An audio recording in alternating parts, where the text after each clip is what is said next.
I'm Larry O'Connor alongside Brian Wilson. And joining us now on the line is former Speaker of the House, Newt Gingrich, and we thought it'd be a good time to have Newt on. He's got his new show over there over at CNN, and he was actually involved in one of these government shutdowns in the mid-'90s. Mr. Speaker, how are you? Well, I'm doing very, very well, and as you know, Calista is going to join us in a little bit. And she and I are going to be doing a book signing out at the Barnes & Noble Fair Lakes Promenade today at 1 o'clock. So we're staying busy. But I must say, when you learn that Harry Reid and Mitch McConnell finally met for the first time in 17 days of a shutdown, and their offices are 30 feet apart, you have to wonder just how dysfunctional the city's going to get. Well, let me ask you this, because, I was watching TV this weekend, and I saw a replay of an old documentary of the Clinton years, and I thought I sort of watched it because I covered you during part of that time. Then I had actually covered the Clinton administration through part of that time. And one of the things I remember about the thing in the mid-'90s was that although there was a government shutdown, throughout the entire process, you were seen as a very tough negotiator, but you were in a room and the president was actually trying to negotiate. Well, exactly. I mean, I look at this, frankly, with dismay. And now, of course, having complained that the Republicans were, quote, holding us hostage, having a gun to our head, et cetera, you now have Harry Reid saying he won't pass a clean continuing resolution unless the Republicans agree to increase spending. So you start from, let's cut spending because the deficit is so huge, the interest payments are so enormous, and now it's turned around, and they're saying, oh, no. Now that we think we're winning, we're not going to agree even to a clean continuing resolution. Mr. Speaker, we're having a little trouble with your phone. Are you on a cell phone by any chance? I am. Now it's better. See, did you get near a window better? Or something? That's so much better. Yeah. Okay. Go ahead and make that point one more time, please. Well, my point is just you have a situation where now that Harry Reid thinks he's winning, he's now trying to hold the exact process hostage that they complained about earlier because he wants to actually increase spending at a time when the Republicans started this process to try to cut spending. And so all of a sudden you find out he's fully prepared to play a game that he was complaining when the Republicans were doing it.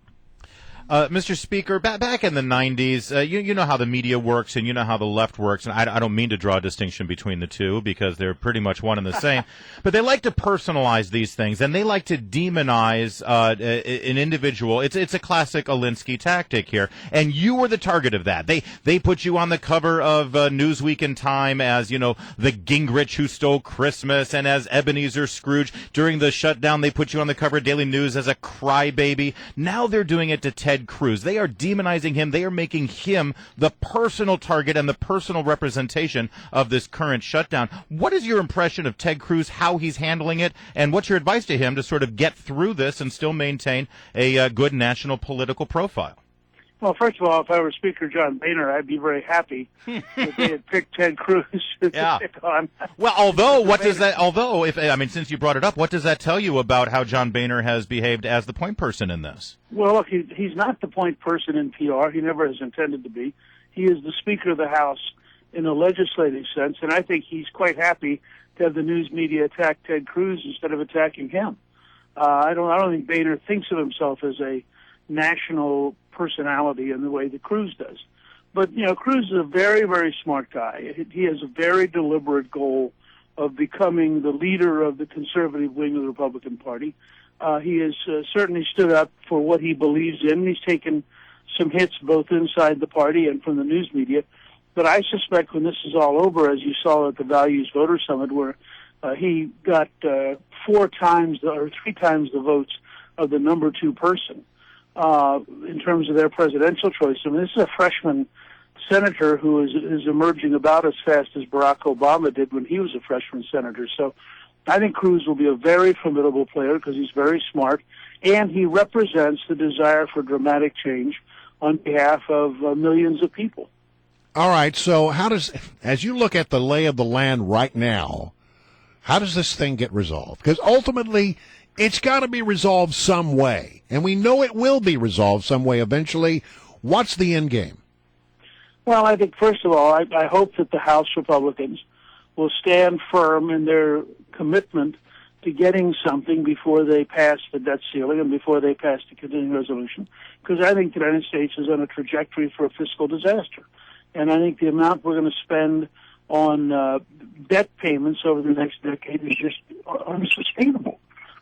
So I hope that they don't crack just because the news media is unhappy with them.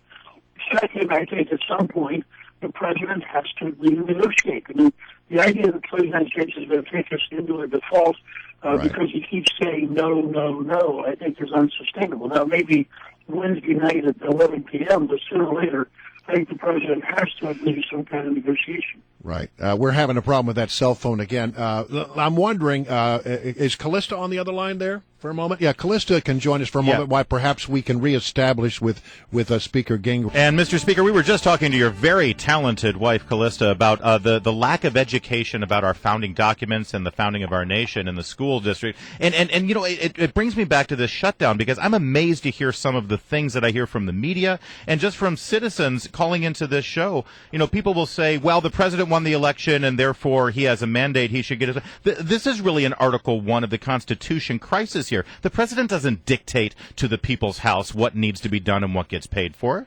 Well, of course, that's precisely the mythology that Obama has been pursuing.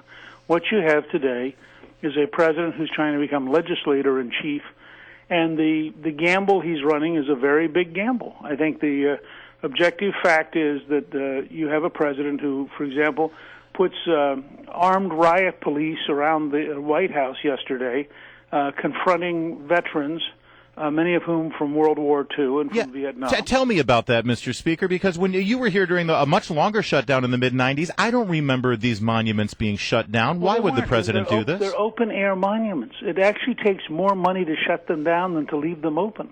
This is a deliberate, vicious effort to cause maximum pain among the American people. It is, I think, unconscionable. Apparently, runners at Valley Forge were arrested yesterday. I mean, think about this. People who are out running at Valley Forge were apparently arrested yesterday. This is the kind of stuff that is just crazy, and you have to wonder why is the Obama administration opposed to the American people? Can I ask you a question that's off topic? Sure. You know, you come from Georgia. You got your Atlanta Braves down there.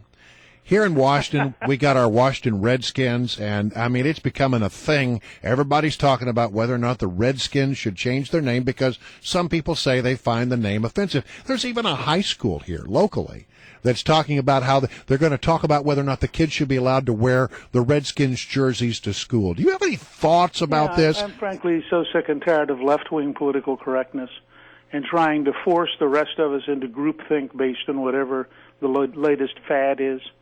That I just think we should all just say, you know, go get a life.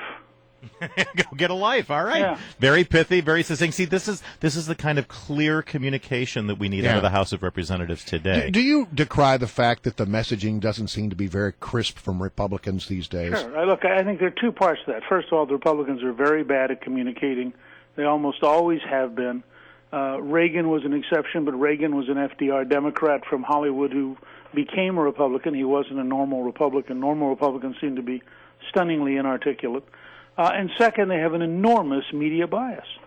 I mean, the desire of the news media to frame these things on behalf of the left is just amazing. Yeah.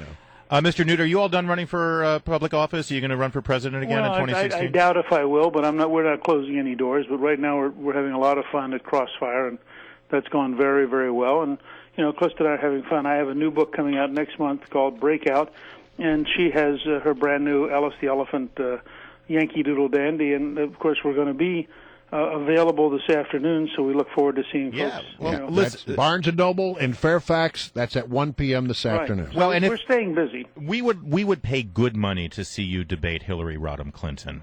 Well, Mr. maybe you could arrange a charity debate somewhere. Yeah. Oh, that would be a good preview. And then if it gets the all right. So you are leaving the door open, wide open. Well, I'm certainly leaving the door wide open to debate Hillary. All right, great. All right. Thank you so much, Mr. Speaker. Take care. And thank you, Callista. Appreciate you guys joining us. Thanks. And thanks.